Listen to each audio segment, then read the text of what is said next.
Halo teman-teman kos-kosan, gimana kabar kalian? Baik-baik saja kan? Chapter 122 Jujutsu Kaisen versi Fan Translate sudah banyak beredar di internet.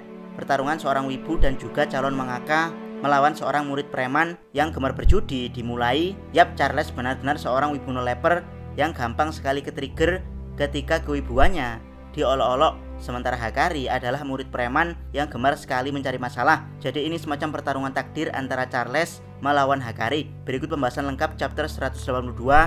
Check it bro. Sebelum membahas chapternya, cover majalah Weekly Shonen Jump minggu ini adalah kumpulan para main karakter andalan mereka, yang mana mereka sedang memakai pakaian olahraga seperti yang Abdul jelaskan di chapter 181 kemarin. Kalau saat ini Big 3 di Shonen Jump adalah One Piece, Jujutsu Kaisen, dan My Hero Academia. Dan ya, para Big 3 saat ini benar-benar menjadi bagian terdepan cover majalah Jump minggu ini. Berikutnya kita masuk halaman judul, yaitu Koloni Tokyo 2 bagian 2. Di halaman ini menyorot Charles mengeluarkan senjata tombak yang berbentuk jipen, yaitu sebuah pena yang biasa digunakan para mangaka untuk menggambar secara manual. Abdikus tidak tahu bagaimana cara Charles mengeluarkan senjata ini karena jipennya terlihat sangat besar. Yap, apakah sejak awal Charles membawanya atau memang ini adalah senjata kutukan yang awalnya kecil kemudian membesar sesuai dengan perintah Charles. Nama tombak ini sendiri adalah G Battle Staff. Dan ya, meski Charles sudah mulai mengeluarkan tombaknya, Hakari masih bisa tersenyum dengan ekspresi mengejek. Tentu saja Hakari langsung diserang Charles hingga keduanya keluar dari biang lala. Sang preman Hakari yang sejak awal memang berniat memprovokasi Charles dengan santai menghindari serangan lembek dari wibu Charles yang memang mudah sekali ke-trigger. Bahkan saking santainya Hakari, dia sampai memasukkan kedua tangannya ke dalam saku saat menghindari serangan Charles. Charles sendiri mengeluarkan jiwa wibunya untuk mulai mengoceh tentang catatan sang mangaka favoritnya, yaitu Katsura Hoshino di manga The Gray Man volume 1. Charles mengatakan kalau catatan Katsura di volume pertama dari manga yang dia terbitkan adalah bentuk puisi tulus dari sang mangaka. Intinya, di situ Katsura Hoshino mengungkapkan impiannya yang ingin menjadi astronot demi bisa menjelajah alam semesta. Namun impian tersebut sepertinya tidak ditakdirkan untuk Katsura, sehingga Katsura menciptakan semestanya sendiri di dalam pikirannya, yaitu semesta di manga The Gray Man. Tentu saja ini adalah semesta fiksi yang hanya ada di kepala Katsura. The Gray Man sendiri adalah manga bertema eksorsis yang mengambil latar abad ke-19. Yap, sebenarnya bukan cuma Katsura, hampir semua mangaka punya semesta mereka sendiri di kepala mereka. Hakari sendiri merasa jengkel dengan ocehan sekaligus serangan Charles yang sangat lemah. Dia pun membalas serangan dengan menendang Charles yang kemudian ditangkis Charles dengan tongkatnya. Hakari mengatakan sejak kapan catatan dari sang mangaka menjadi sebuah puisi bagi Charles. Yap, Hakari sama sekali tidak memahami apa yang dipikirkan para wibu. Terkadang wibu memang seperti itu. Kata-kata Blackbird yang mengatakan kalau a man's dream will never die saja bisa menginspirasi Abdikos hingga sekarang, di mana banyak impian yang akhirnya bisa Abdikos wujudkan gara-gara mengilhami perkataan dari Blackbird tersebut. Dan ya, hal ini sama sekali tidak bisa dipahami oleh orang-orang non-wibu seperti Hakari. Charles kemudian curhat tentang teknik kutukan yang tiba-tiba muncul pada dirinya, sehingga dia dipaksa untuk ikut cooling game. Namun Charles sama sekali tidak menyesali hal ini, bahkan merasa itu adalah anugerah. Ketika para mangaka favoritnya punya semesta fiksi di kepalanya, maka fiksi alias teknik kutukan tiba-tiba mendatangi Charles dengan sendirinya. Yap, memang sebelum cooling game, banyak manusia yang tidak percaya adanya roh kutukan, teknik kutukan, atau energi kutukan, di mana hal tersebut mereka anggap fiksi. Barulah ketika cooling game, hal ini mulai terbuka untuk orang awam, sehingga Charles yang tiba-tiba mendapat teknik kutukan merasa seperti mendapat anugerah, karena hal yang selama ini dia kira fiksi benar-benar mendatanginya secara nyata. Yang membuat Charles jengkel bukan teknik kutukan yang tiba-tiba dia dapatkan, melainkan cooling game telah memporak-porandakan Jepang, sehingga mangaka favoritnya tidak lagi menerbitkan chapter terbaru. Charles ingin Hakari memahami betapa kacaunya dunia ketika para mangaka tidak lagi menerbitkan chapter. Kira-kira disebut apakah dunia wibu tanpa update chapter manga? Hakari yang bukan seorang wibu malah mengatakan dunia yang membosankan.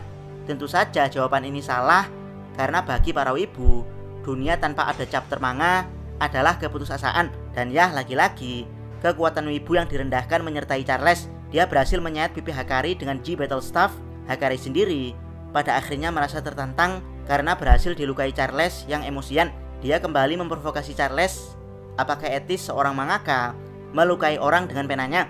Jiwa wibu Charles kembali membenarkan kalau Tsubasa Ozora di manga Kapten Tsubasa chapter 109 pernah menendang kepala Kanda yang mencoba merebut Sanae darinya. Padahal kita tahu sendiri, Tsubasa Ozora adalah pemain sepak bola yang seharusnya tidak menggunakan tendangan powerfulnya untuk melukai orang lain. Tapi demi cintanya pada Sanae, Tsubasa rela melakukan hal tersebut. Yap, kalau Tsubasa saja boleh menggunakan tendangannya demi cinta, kenapa Charles tidak boleh menggunakan penanya untuk menyerang orang yang mengolok-olok dunia perwibuan seperti Hakari? Charles kemudian melemparkan darah yang sebelumnya menggores pipi Hakari dalam bentuk teknik kutukan, di mana teknik kutukan tersebut menancap di dada Hakari. Hakari tidak paham apa yang terjadi. Dia kembali menyerang Charles yang tentu saja dengan kakinya, karena sedari tadi tangannya dia masukkan ke saku. Namun Charles tiba-tiba dengan cepat bisa menghindari serangan Hakari, lalu menyaitkan tombaknya ke Hakari. Hakari pun tidak ada pilihan lain selain mengeluarkan tangannya dari saku untuk menangkis serangan Charles. Yap, serangan Charles ini sukses membuat Hakari mengeluarkan tangannya dari saku. Benar-benar bedes memang Hakari ini, tentu saja karena dia adalah murid yang digadang-gadang bisa melampaui Gojo selain Yuta. Hakari kemudian penasaran dengan apa yang telah dilakukan Charles. Charles pun menjelaskan kalau yang ada di dada Hakari adalah panel manga, di mana satu halaman biasanya terisi berbagai panel manga, yang mana tiap panel dipisahkan oleh halaman kosong. Nah, para pembaca biasanya membaca dari atas kanan ke kiri, kemudian ke bawah. Meski membaca dengan cara seperti itu, kebanyakan pembaca juga melirik apa yang ada di panel bagian bawah. Jadi ini semacam spoiler, di mana jalan cerita pembaca belum sampai ke bawah. Namun ketika membuka halaman, si pembaca pasti sudah tahu apa yang terjadi di bawah karena sekilas memandang keseluruhan halaman yang berisi panel-panel. Yap, kira-kira seperti itulah penjelasan rumit tentang kemampuan Charles, yaitu spoiler manga sudah dia lihat duluan. Jadi Charles mampu membaca 1 detik pergerakan karakter yang dia tandai dengan panel manga, yang dalam kasus ini adalah Hakari. Hakari pun langsung paham dengan apa yang dikatakan Charles. Kali ini dia mencoba menyerang Charles dengan kecepatan yang luar biasa. Namun ya, pergerakan cepat Hakari kembali bisa dilihat Charles,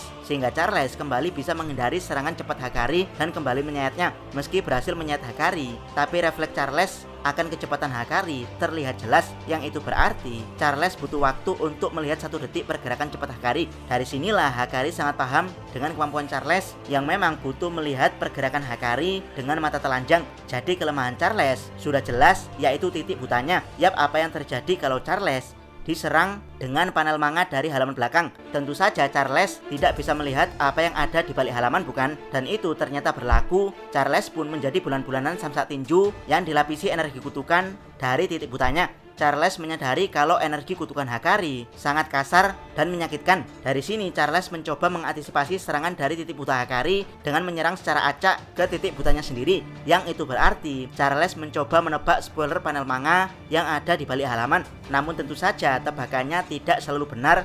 Terkadang Charles kembali berhasil menyayat Hakari, namun terkadang Hakari tidak menyerang Charles, melainkan fokus menahan serangan Charles yang tawuran ke titik butanya. Dan ya, kemampuan Charles ternyata tidak berhenti hanya di melihat 1 detik ke masa depan. Semakin banyak Jipen berhasil menyayat darah musuhnya, maka semakin jauh Charles bisa melihat masa depan. Setelah berkali-kali berhasil menyayat Hakari dari titik butanya, kali ini Charles bisa melihat 2 detik pergerakan Hakari di masa depan. Anjir banget memang. Kemampuan kreatif seperti ini akan sangat jarang sekali teman-teman temukan, kecuali di manga Hunter x Hunter atau manga Naruto versi lama yang para ninjanya masih menggunakan teknik ninja betulan, bukan para ninja yang bertarung dengan kekuatan sihir yang menghasilkan ledakan tinggi layaknya di Dragon Ball. Saat Charles mengatakan kalau dia bisa melihat 2 detik ke masa depan, maka Hakari mengambil kesempatan ini untuk mengaktifkan domain expansion pasti kena di hadapan Charles, yang itu berarti semua informasi tentang domain pasti kena Hakari langsung ditransfer ke otak Charles. Ingat, domain pasti kena punya aturan kalau sang pengguna domain harus menjelaskan cara kerja domainnya pada musuh. Nah, dengan ditransfernya informasi domain Hakari ke otak Charles, apakah penjelasan domainnya tidak lagi berlaku bagi Hakari? Entahlah, namun yang jelas, saat melakukan domain expansion yang bernama Restless Gambler atau posisi PW sang bandar judi, Hakari membuat segel tangan mudra milik Dewi Benzaiten, yaitu salah satu dari 7 dewa keberuntungan.